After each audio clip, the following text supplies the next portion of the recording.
जय श्री राधे कृष्णा। आज की वीडियो में हम आपके लिए लेकर आए हैं पुरुषोत्तम महीने की कहानी। यह कहानी पुरुषोत्तम मास में हर रोज सुननी चाहिए। यदि आपने अधिक मास स्नान किया है तो पूजा करने के बाद यह कहानी जरूर सुने, लेकिन अगर आपने अधिक मास स्नान नहीं किया है तो भी भोजन से पहले इस कहानी को प्रतिदिन सुने तथा आखिरी में 33 मालपुए कांसे की थाली में रखकर दान करें। इतना सा कर लेने पर भी अधिक मास के स्नान का फल मिलता है। तो आइए सुनते हैं पुरुषोत्तम मास यानी अधिक मास की कहानी।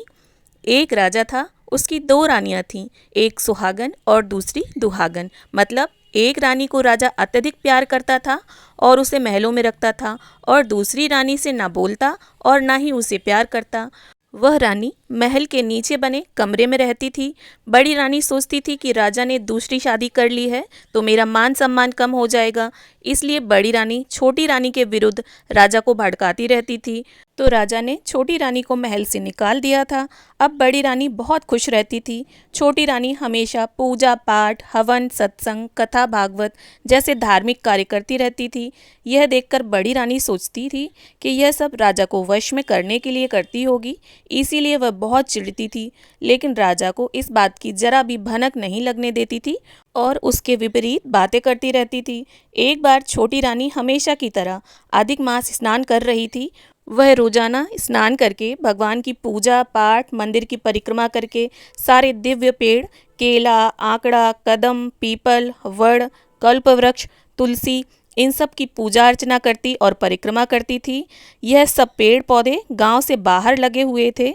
सुबह सवेरे तड़के उठकर रानी यह सब पूजा पाठ कर दिया बत्ती करती थी। एक दिन उसको बड़ी रानी ने देख लिया तो उसने राजा से कहा कि वन के पूरे पेड़ पौधे कटवा दो। उस समय बैसाख का अधिक मास चल रहा था, धूप तेज रहती थी, गर्मी का मौसम था। तब राजा ने कहा, रानी जी, ऐसा करने से गर्मी में जीव जंतुओं को बैठने के लिए पेड़ पौधे नहीं मिलेंगे जो उनके लिए बहुत ज़रूरी हैं। जंगल में जीव जंतु पक्षी कहाँ रहेंगे, वह राहगीर थक कर विश्राम कहाँ करेंगे। लेकिन रानी ने जिद की तो राजा ने बिना विचारे सारे पेड़ पौधे कटवा दिए। अब सब जीव जंतु पशु पक्षी परेशान रहने लगे और छोटी रानी भी बहुत परेशान हो गई। अब वह पूजा करने के लिए पेड़ पौधों की खोज में कहीं दूर चली गई। वह सोच रही थी कि कहीं दूर जंगल में एक आंकड़े का पेड़ भी दिख जाए तो आंकड़े को जल सींच कर ही उसकी परिक्रमा कर लूँगी। यह सोचती सोचती अपने घर से बहुत दूर निकल गई और विष्णु भगवान का ध्यान करती रही। पुरुषोत्तम भगवान ने उसकी प्रार्थना सुनी और उसे एक झोपड़ी दिखी और झोपड़ी के बाहर एक बड़ा सा आंकड़े का पेड़ दिखा। वह पास में ही गंगा की धारा बह रही थी। वह यह सब देखकर बहुत खुश हुई और सोचने लगी कि चलो, महल के नीचे भी अकेली रहती थी, यहाँ पर ही रह लेती हूँ। यहाँ पर सुबह नहा धोकर पूजा पाठ करके खाना खा लूँगी।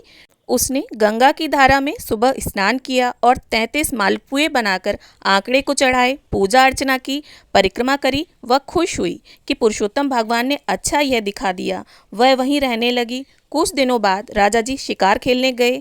एक नौकर को साथ ले गए। शिकार खेलते खेलते राजा जी बहुत दूर निकल गए।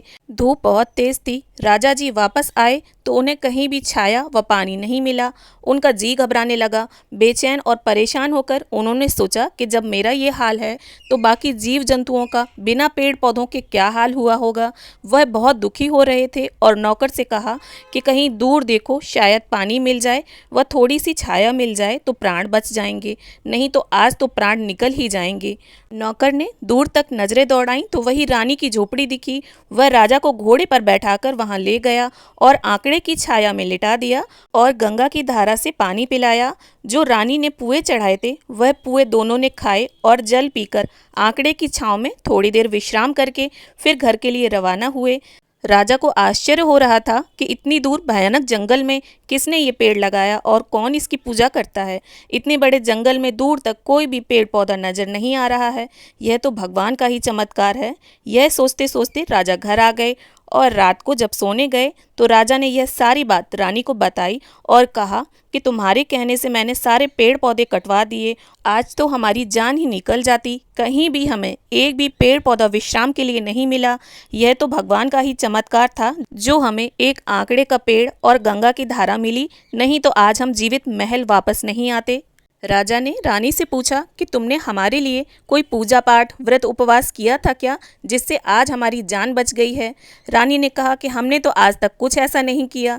राजा ने मन ही मन विचार किया कि कहीं छोटी रानी ने हमारे लिए व्रत उपवास किया होगा, उसे जाकर पूछते हैं। दूसरे दिन राजा छोटी रानी के कमरे में गए तो वह वहाँ नहीं थी। राजा ने विचार किया कि छोटी रानी कहाँ चली गई।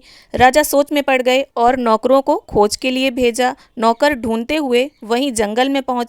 वहां छोटी रानी उसी आंकड़े की पूजा कर रही थी। नौकर ने राजा को बताया तो राजा ने सारी बात सुनकर खुद रथ लेकर वहां रानी को लेने पहुंच गए। राजा ने जाते ही रानी के पांव पकड़ लिए और कहा कि हमारी गलती के लिए आप हमें माफ़ करो और घर चलो। रानी ने राजा को उठाया और कहा, ये आप क्या कर रहे हैं। राजा ने बताया कि हम तो आपकी वजह से ही जिंदा खड़े हैं, वरना हम तो मर ही जाते।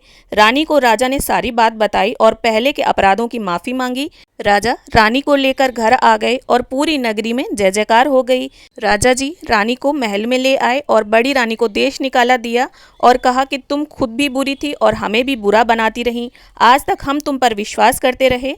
इस तरह बड़ी रानी को देश निकाला देकर छोटी रानी को महलों में रखा और फिर छोटी रानी ने 9वें महीने में एक सुंदर से राजकुमार को जन्म दिया। राजा बहुत खुश हुए।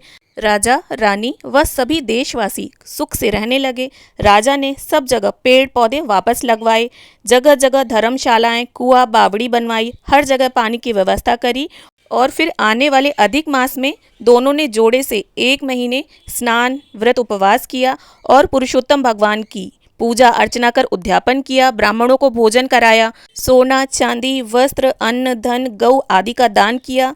हे पुरुषोत्तम भगवान, जैसे राजा की जान बचाई व रानी को वापस सम्मान दिया, पुत्र दिया, वैसे ही सबकी मनोकामना पूरी करना। कहने वाले, सुनने वाले और हुंकारा भरने वाले की और उनके परिवार की रक्षा करना। जय श्री राधे।